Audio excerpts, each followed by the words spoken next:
This is Eroca.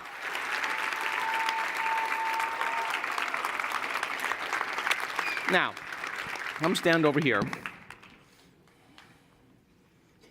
Isn't she beautiful? Yes. Now, these people love you. Yes. I want you to take your time. Hold that microphone right up to your mouth like a rock star. Now, I want you to tell them the condition you were diagnosed with years ago.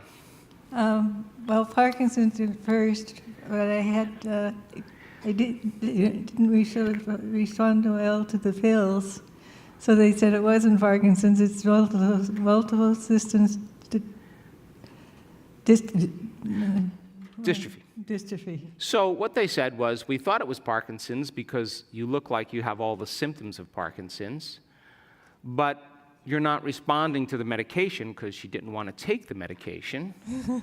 So they gave it another name that would be another name that really means something's wrong. We don't know what it is, but it looks like something like this. Are you with me still? So then they put her in that box, yes? And then if you start doing the research and you start looking into it and you start reading all the symptoms, now you start believing you have that condition a little bit more. Yes or no? And then you start looking for, expecting it. Now, exactly. You've had problems with speech, yes? Speech, definitely speech, eating, drooling, blowing my nose. Walking. Standing up. Standing, turning. So with upper motor neuron conditions, the motor neurons in the brain that are responsible for animating the body or moving the body through space, those motor neurons are no longer communicating well with each other. And the side effect of that is this kind of paralysis, this kind of spastic paralysis where the body contracts and the person is in prison inside that body because they're getting more and more less animated, more and more stuck. Does that make sense? Yes. Now, she was sitting in the front row yesterday, were you not? Yes, I was. I was watching her the entire time. I was right in her junk, leaning into her because I love her enough for her to have an experience. You understand? Now, tell them what you were doing when you had this moment yesterday. Listen closely. I was doing the breath.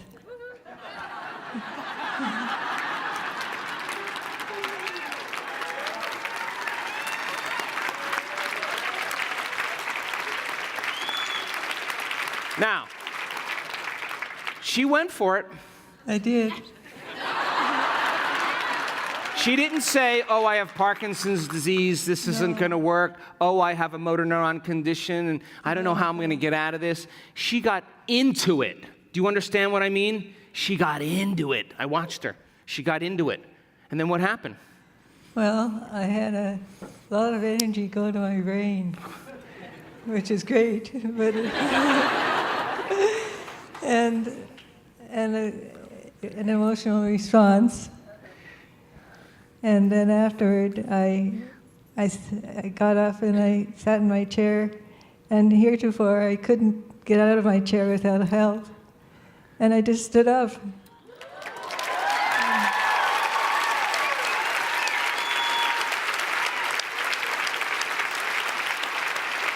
She's not done.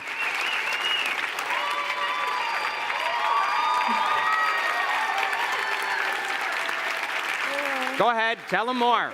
And I hadn't eaten anything that morning. And Lindsay, my team leader, gave me a protein bar. And usually when I eat, food falls out of my mouth and I'm drooling and it's hideous.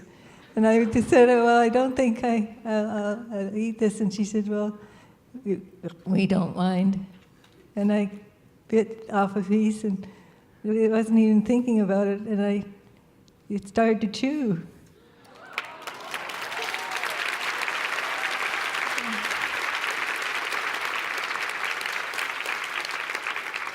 And then a little while later, I was up in my room, and I needed to blow my nose, but I couldn't blow my nose. But this time I could. It was amazing. I've got a long way to go, but I'm going to get there.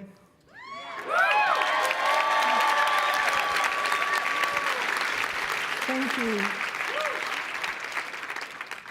Thank you so much. Now, Is she the living example of truth? Yes. Now listen, she got a little taste. Yes. A small amount of energy made its way back to her brain, and I have found the research with upper motor neurons, with of course, volunteer rats that have upper motor neuron conditions like Alzheimer's and Parkinson's. Guess what brainwave frequency annihilates the condition? Gamma. Just a little hit of gamma.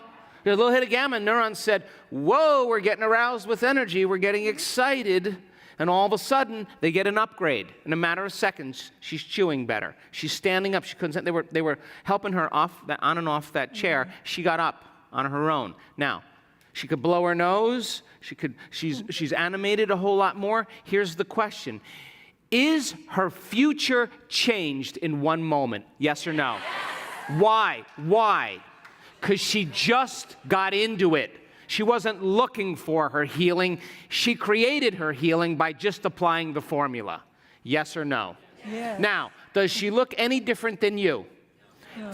You can't have an excuse now. Can't have an excuse now.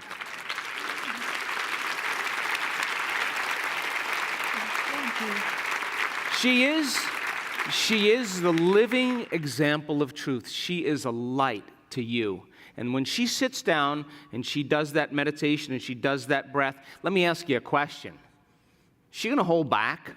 No. I said to her in the green room, the only thing is you got to stop trying now. You know, when you have the experience and you start to try to recreate it, I said, don't do that.